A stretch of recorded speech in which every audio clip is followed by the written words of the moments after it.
I am pleased to invite Reverend Dr. Ruth Miller to lead us in today's special message. Power of Practice and the Hidden Possibilities in Resistance. Also want to remind you that after today's service, Ruth will be back here in the sanctuary about 10 minutes after closing. Get some coffee, get something to eat, come on back in, and she'll lead us in a dialogue circle where we all get to explore the meaning of today's message and anything else that's on your mind, because that is what Ruth does. Yeah. So, Ruth Miller, let me pull this down. Thank you, my dear.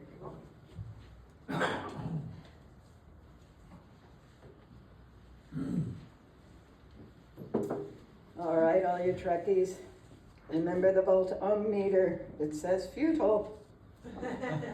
Resistance is futile. Oh dear. That isn't what we want to hear. But sadly, I'm going to tell you it's accurate. It isn't true, but it's accurate.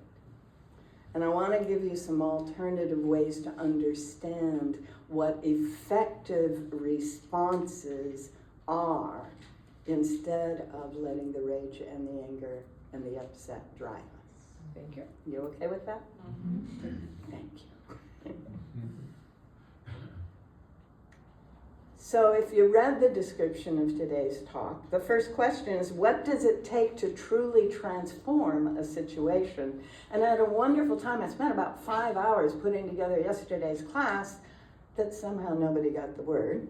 So nobody got to see my presentation on transformational processes. Maybe we can make that happen another month. Yes. When Henry David Thoreau, during the Civil War, was given the option of doing what the new law said, he said no. And he ended up writing an essay. The story is that Ralph Waldo Emerson came home from a lecture trip and saw Henry in the jail. And Henry had been mentored by Emerson all of his life since he was a young teenager. And Emerson says, "What are you doing in there?" And Thoreau says, "What are you doing out there?" And what Thoreau was trying to help all of us understand is what he called civil disobedience, which is to say, do not obey an unjust law. If it is unjust, and your morals and your ethics and your conscience are screaming at you, don't do it. There will be a price to pay, which was several days in jail for Thoreau, actually several weeks. And there will be a court case that has to be gone through, and there may be fines, and you may be dealing with something around that for the rest of your life, but that was his commitment. Now, Thoreau grew up in Massachusetts, in the area of Concord, Massachusetts, and a few years ago I had the opportunity to drive past that location. I was headed out to Maine from New York, and there was a sign on the freeway. It said, Concord, Lexington, I gotta go. And I turned off the freeway and I headed toward the little town of Concord. And off in the distance, there were a group of people dressed up in red uniforms acting out the shot heard around the world, Concord, Lexington. So this is where Thoreau grew up, just almost within shouting distance of that bridge. And those of us who think that the United States Revolution began on July 4th, 1776, might want to remember when John Adams said, well, the last 15 years of work have finally come to a culmination. 15 years, 1761 is when these guys started to let the Brits know that this was not an acceptable way to be. There were unjust laws, hence the Tea Party, and other things that were going on that were totally contrary to what is called British common law, which has evolved over the years. The first version of the Magna Carta was the beginning of it, And there were at least 7 versions of Magna Carta, so if someone hands you the original, don't accept that as the real thing. But they ended up establishing that just being a human being in the British world meant you had certain rights. And that is why we all are so upset when we see that happening in our world. The other piece for that little bit is the Constitution does not say every citizen is entitled. It says every person within the United States is entitled to due process. That's kind of cool. All right, so Thoreau's there. He's telling us don't do things when you know they are unjust. 60 years later, actually 50 years later, a young barrister trained in London had been called as a consultant to a case in South Africa.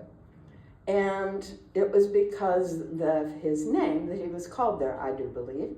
And he was in the car, in the railroad car, wearing his British woolen suit in Africa. I can't even imagine.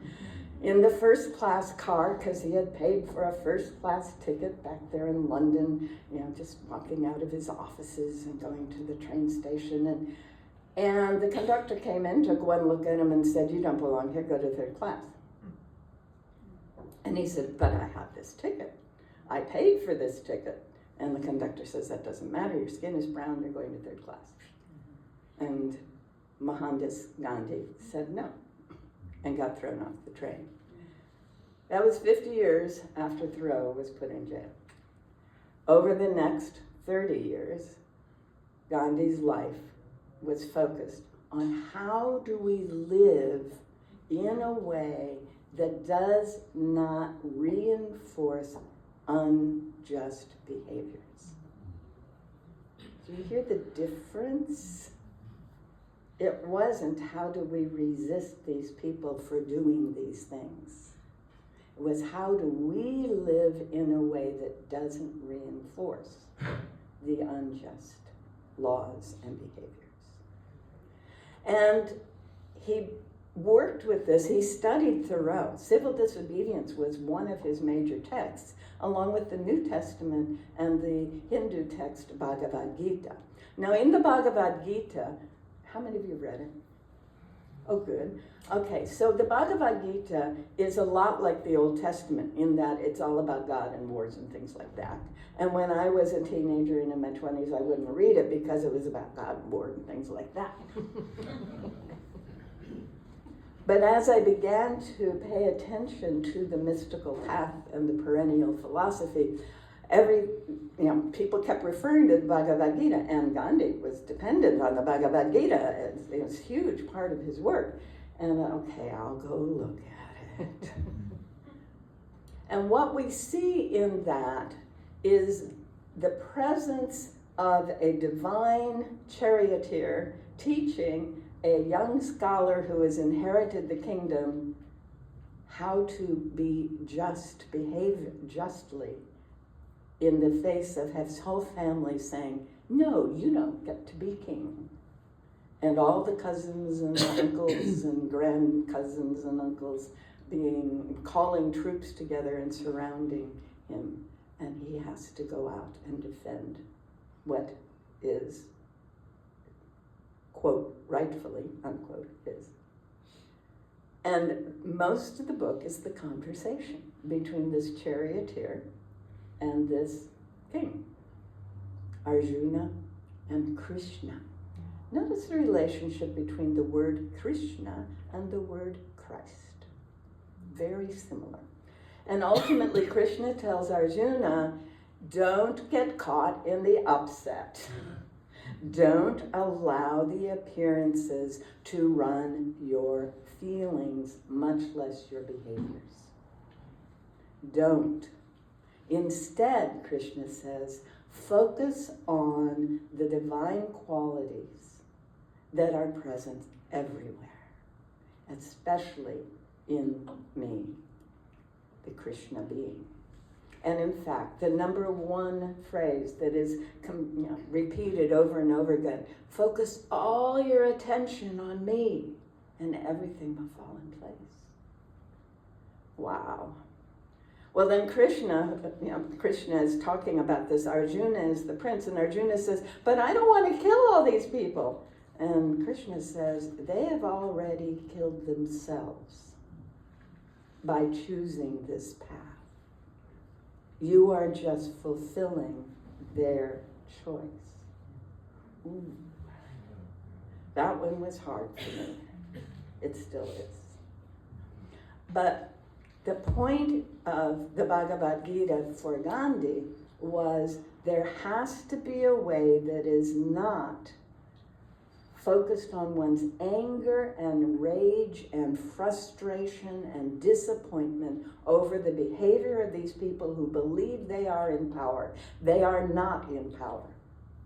They believe they are, and to the extent that we buy into it, we reinforce that. We reinforce their behaviors, we reinforce their beliefs. Wow. Now, many of you have heard me before, and I will just do the brief thing of my grandmother worked for Gandhi in India and became a spokesperson when her family returned to the States. Yeah. So I grew up with this stuff. And one of the things that became very clear is that what Gandhi was being was totally outside the box. And in fact, it was so far outside of the box, he had to invent a word to describe what he was offering. Isn't that cool? To be that far outside of what people expect, that a whole new word has to be invented. And he had a contest. He invited all the people who'd been working with him to suggest what it was that they were being and doing. And it ended up being something called satyagraha.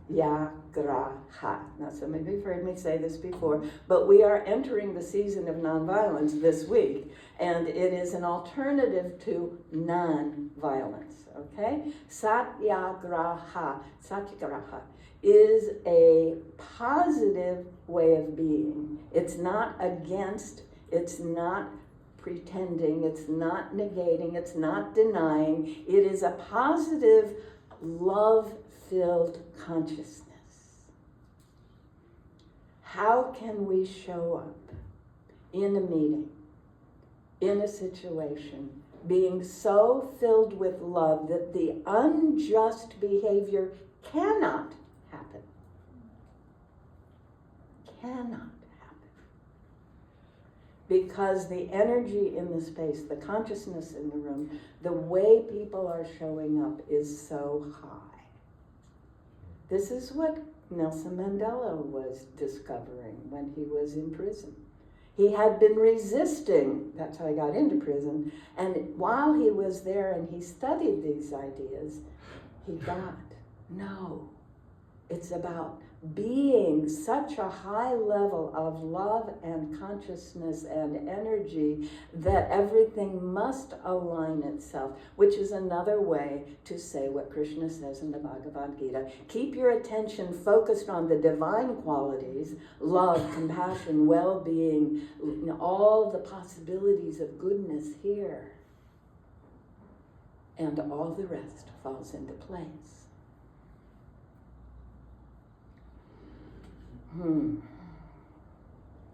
Well, Gandhi managed to do something nobody could ever believe was possible. He convinced the British Empire to withdraw from India and allow India to have its own national status. The British Empire, the most powerful presence on the planet at the time. Took him 30 years. But he did it.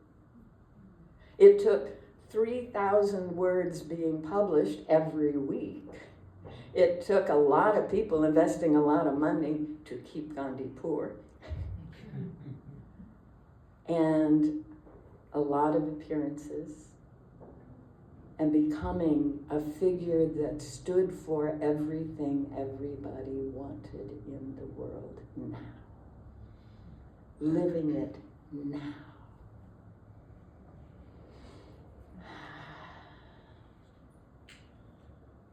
Yes.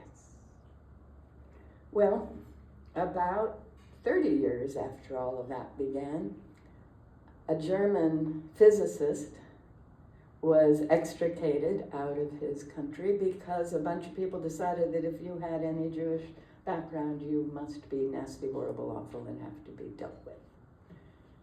And a lot of German scientists were extricated from Germany in the 30s in order to allow them to continue their work. And one of them looked at what was going on in the world in the 30s and 40s, and he announced that you cannot solve a problem at the level of the problem.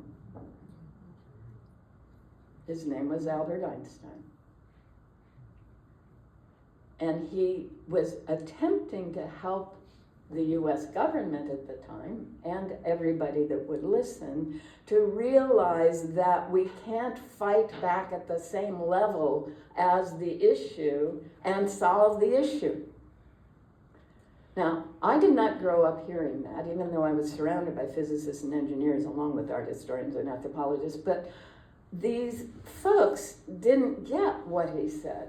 It wasn't until I started studying systems science and cybernetics that I was given the opportunity to understand the idea of nested boxes hierarchy, not pyramid hierarchy, not where you've got someone at the top running things, right? But where whatever is going on at this level is contained in and managed by what's going on at this level, and all of that is contained in and managed by what's going on in this level. You get where I'm going here? This is a nested boxes hierarchy. The ultimate nested box is the infinite all that is, right? This body is a nested box hierarchical structure for all the single cells that are within it. There are organs that are in that same hierarchy within this body. This community that we call Futh is a nested box around our individual cells. Does that make sense? All right, so if there is something going on between the two people in this group, it can't necessarily be solved, quote unquote, at the level of the two people. There is probably something going on at the higher level that needs to be addressed in order for that to be addressed. Does that make sense?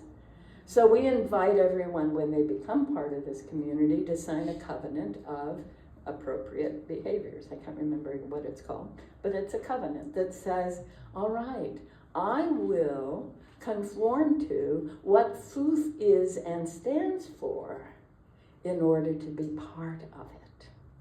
So we've lifted ourselves out from being an isolated individual who's free to do whatever we want to being, oh, I'm part of this larger thing.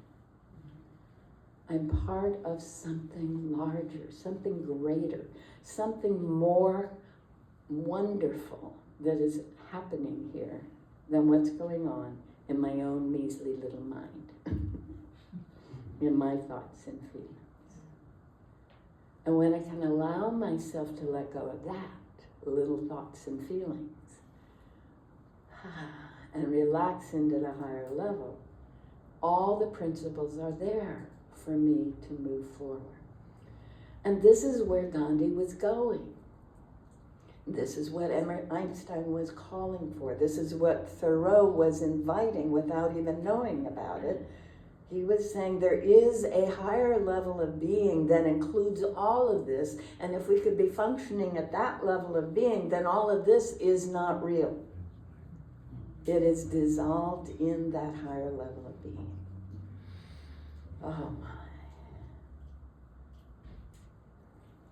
So I mentioned that I grew up with a bunch of physicists and engineers and such, and I used to walk past a place that now has a concrete marker, and that concrete marker says, here was the first nuclear fission. I walked past that every day. The West Stands of the University of Chicago, when I was in school. It was only later they figured out that the people who sat in the West Stands were being affected by the radiation from that fission experiment. And so they tore them down and put this concrete marker. But that world was my world too. Right? Mom had actually worked on the Manhattan Project when she was an undergrad at the University of Chicago. And then she went into the Navy and taught flight gunnery to pilots like Charlie in Top Gun. And then she tried to go back to grad school, but the GI Bill wasn't quite enough for the two of us. And they hired her to do the same thing for the Korean War and so on. And she stayed with the Defense Department the whole rest of her life. You can imagine the interesting balance in my household. Yeah. Right? Yeah. But in that world of the bomb, which was our world, I was chatting with someone the other day, and she got out of the Navy, and then when she moved to Chicago, she got in the Civil Air Patrol, and when I was 2, I was crawling along on the map, and they were putting the ships and the planes where they told me to, on the big table that was a map. And I knew how to recognize a destroyer and an aircraft carrier before I knew how to write the words. That world was still at the level of the issue. Can you hear that? And so it continued the problem. And that's, I think, where Evelyn gets upset. And the other piece to be aware of is that baby boomers have not had any power in this country for the last 50 years. It's been our aunts and uncles, the people who worked, who lived through the Korean War, but don't really remember World War II. If you think about people in their 80s and 90s, sorry, Evelyn, but if you think about people who were mature adults when most of the people in this room were adolescents, they're the ones who are running this country and have been. The baby boomer values that came out in the 60s and 70s have never been given the possibility of running this country. And in fact, during the period when Newt Gingrich was running the House of Representatives, the one little attempt that happened in Congress called the Office of Technology Assessment was dissolved.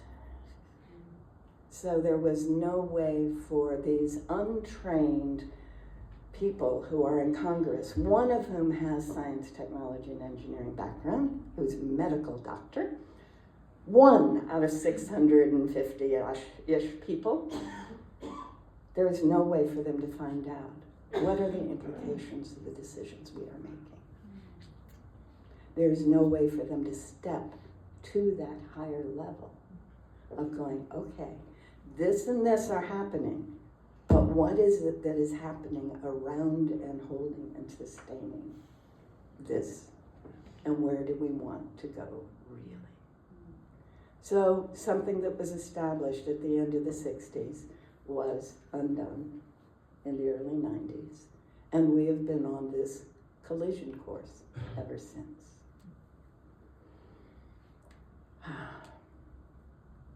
And resistance is futile.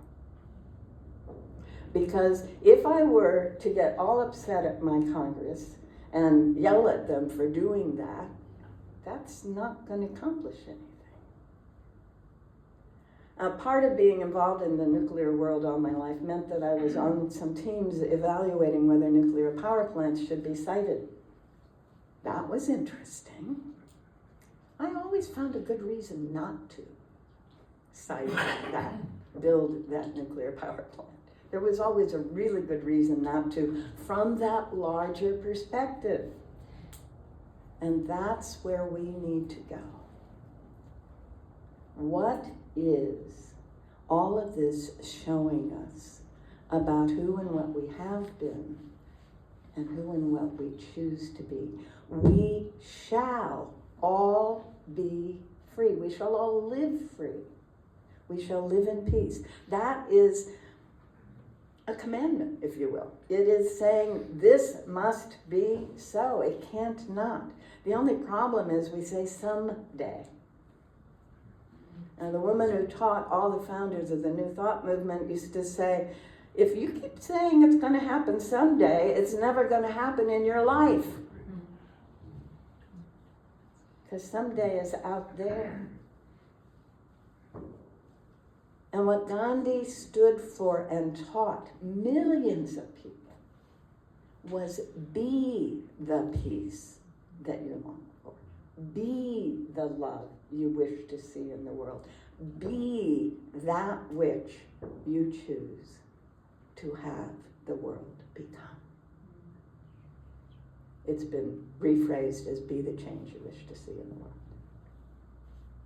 No, be the world you wish to see. Can you feel that? Be it. Know that it is alive in us now. So when my friends would go, oh, we're going to do an anti-nuclear demonstration, I'd say, no, I'm going to build solar instead. Right? When they'd say, oh, we're going to fight against having this nuclear power plant sited, I'd say, no, I'm going to sit down with the people who are designing whatever and show them how there is a better solution. And that's what I did in my professional career before I started doing things like this. And I started doing things like this because what I saw was there were only a very, very few voices who knew this idea of being that which we wish to experience. And somebody needed to start sharing the possibility that we could live that way. And so some of you are aware I'm all over the world, all over the country. I generally, in the course of a month, am giving some version of this message to 100 to 200 people, and then periodically another few hundred get tucked in there. But that's what I'm doing, and that's why I'm doing it. I am being the world I wish to see. I'm being and inviting everyone I know and see and can talk to not get hung up in the emotional reaction to what appears to be happening, and I know that it should not be happening. What can we create instead? What can we do instead? And each of us has a unique gift, a unique contribution. It might be cook or write or take the shift. You know, it might be simply to see it. It might be to plant food and share it with our neighbors. It might be show up at food and bring something to share and be loving. And it might be, as one of my colleagues is doing in California, putting an electronic lock on the gate and allowing the undocumented family that has been serving them forever to live inside that gate. Doing and being the right, the fullness that she believes is the world the way it ought to be. Live the life. Focus on the qualities of the life. Choose the life that is who and what humanity is born to be. That will get us through this. Okay, so I already hear it. We're taught to do this. How about we be water instead? Let's flow through it to the other side instead of trying to break it. Yes? Please. Thank you very much.